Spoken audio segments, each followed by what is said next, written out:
The Prisoner of Zenda by Anthony Hope. Chapter 18. The Forcing of the Trap.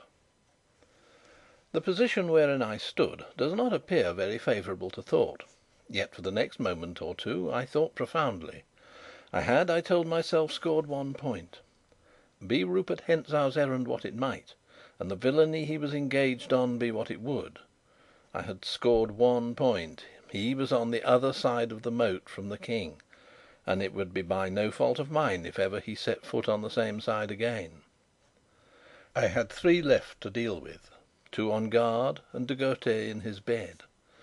Ah, if I had the keys, I would have risked everything and attacked Detchard and Bersonin before their friends could join them. But I was powerless.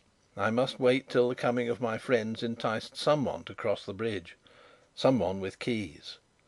And I waited, as it seemed, for half an hour, really for about 5 minutes, before the next act in the rapid drama began. All was still on the other side. The Duke's room remained inscrutable behind its shutters. The light burnt steadily in Madame de Mauban's window. Then I heard the faintest sound. It came from behind the door which led to the drawbridge on the other side of the moat.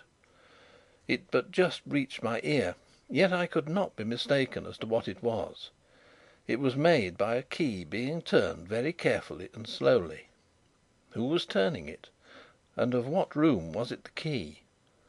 There leapt before my eyes the picture of young Rupert, with the key in one hand, his sword in the other, and an evil smile on his face.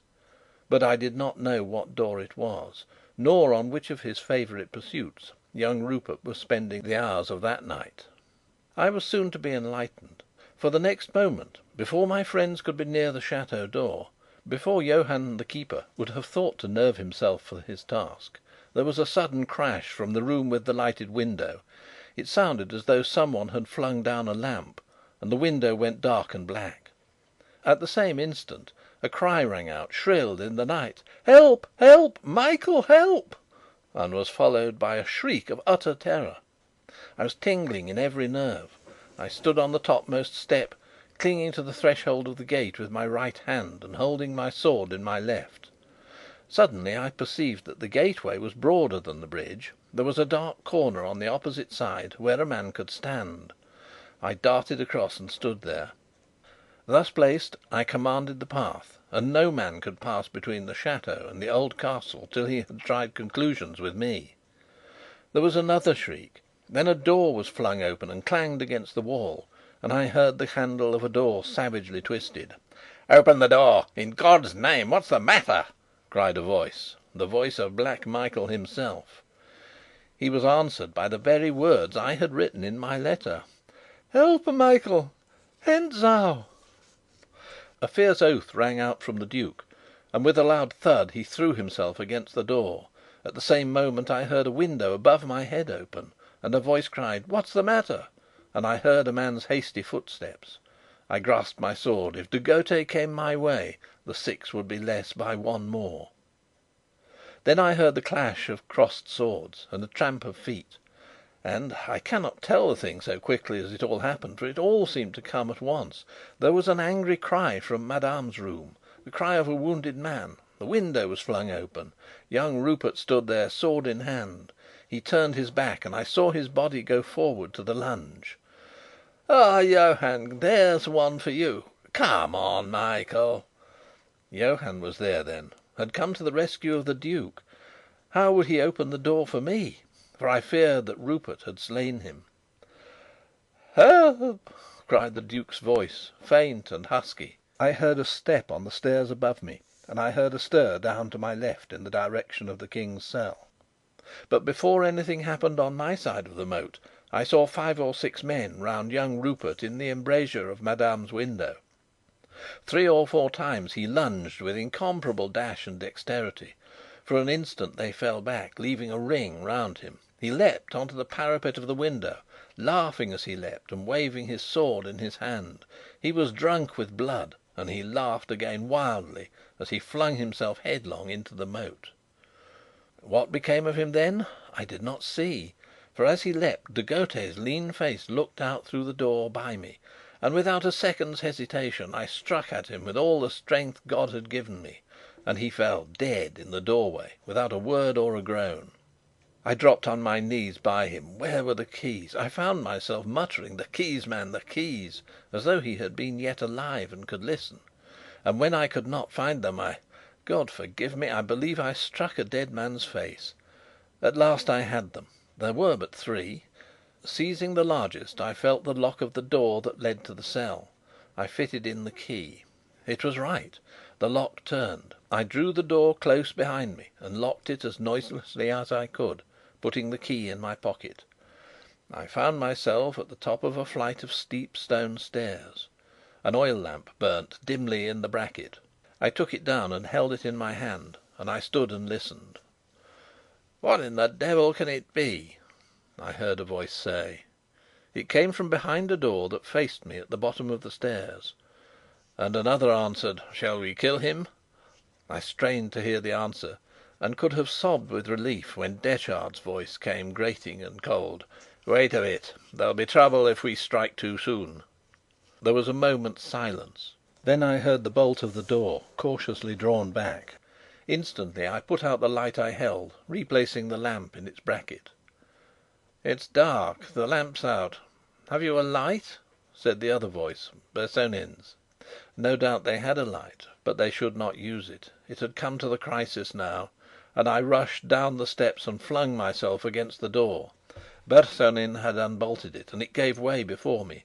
The Belgian stood there, sword in hand, and Detchard was sitting on a couch at the side of the room. In astonishment at seeing me, Bersonin recoiled. Detchard jumped to his sword. I rushed madly at the Belgian. He gave way before me, and I drove him up against the wall. He was no swordsman, though he fought bravely, and in a moment he lay on the floor before me. I turned. Detchard was not there. Faithful to his orders, he had not risked a fight with me, but had rushed straight to the door of the King's room, opened it and slammed it behind him. Even now he was at his work inside. And surely he would have killed the King, and perhaps me also, had it not been for one devoted man who gave his life for the King. For when I forced the door, the sight I saw was this: the King stood in the corner of the room. Broken by his sickness, he could do nothing. His fettered hands moved uselessly up and down, and he was laughing horribly in half mad delirium. Detchard and the doctor were together in the middle of the room, and the doctor had flung himself on the murderer, pinning his hands to his sides for an instant. Then Detchard wrenched himself free from the feeble grip, and as I entered, drove his sword through the hapless man. Then he turned on me, crying, "At last!" We were sword to sword.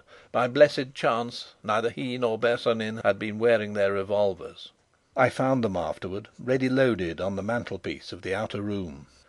It was hard by the door, ready to their hands, but my sudden rush in had cut off access to them. Yes, we were man to man, and we began to fight, silently, sternly, and hard. Yet I remember little of it, save that the man was my match with the sword, nay, and more, for he knew more tricks than I, and that he forced me back against the bars that guarded the entrance to Jacob's ladder, and I saw a smile on his face, and he wounded me in the left arm. No glory do I take for that contest. I believe that the man would have mastered me and slain me, and then done his butcher's work, for he was the most skilful swordsman I have ever met. But even as he pressed me hard, the half mad, wasted one creature in the corner leapt high in lunatic mirth, shrieking: "It's cousin Rudolf! Cousin Rudolf! I'll help you, cousin Rudolf!" And catching up a chair in his hands he could but just lift it from the ground and hold it uselessly before him he came towards us. Hope came to me. "Come on!" I cried. "Come on! Drive it against his legs!" Detchard replied with a savage thrust. He all but had me. "Come on, man!" I cried. "Come and share the fun!" And the King laughed gleefully and came on, pushing his chair before him. With an oath Detchard skipped back, and before I knew what he was doing had turned his sword against the King. He made one fierce cut at the King, and the King, with a piteous cry, dropped where he stood.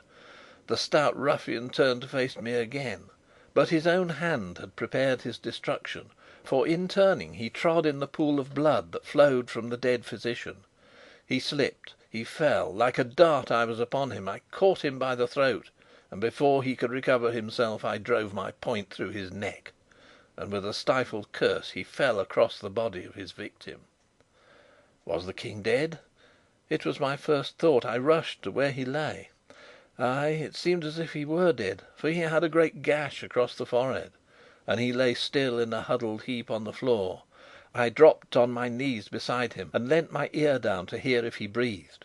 But before I could, there was a loud rattle from the outside. I knew the sound. The drawbridge was being pushed out. A moment later it rang home against the wall on my side of the moat. I should be caught in a trap, and the King with me, if he yet lived. He must take his chance, to live or die. I took my sword and passed into the outer room. Who was pushing the drawbridge out? My men? If so, all was well. My eye fell on the revolvers, and I seized one, and paused to listen in the doorway of the outer room. To listen, say I? Yes, and to get my breath. And I tore my shirt and twisted a strip of it round my bleeding arm, and stood listening again. I would have given the world to hear Sapt's voice, for I was faint, spent, and weary, and that wild cat Rupert Hentzau was yet at large in the Castle. Yet, because I could better defend the narrow door at the top of the stairs than the wider entrance to the room, I dragged myself up the steps and stood behind it, listening. What was the sound? Again a strange one for the place and the time. An easy, scornful, merry laugh, the laugh of young Rupert Hentzau. I could scarcely believe that a sane man would laugh. Yet the laugh told me that my men had not come, for they must have shot Rupert ere now if they had come. And the clock struck 2:30.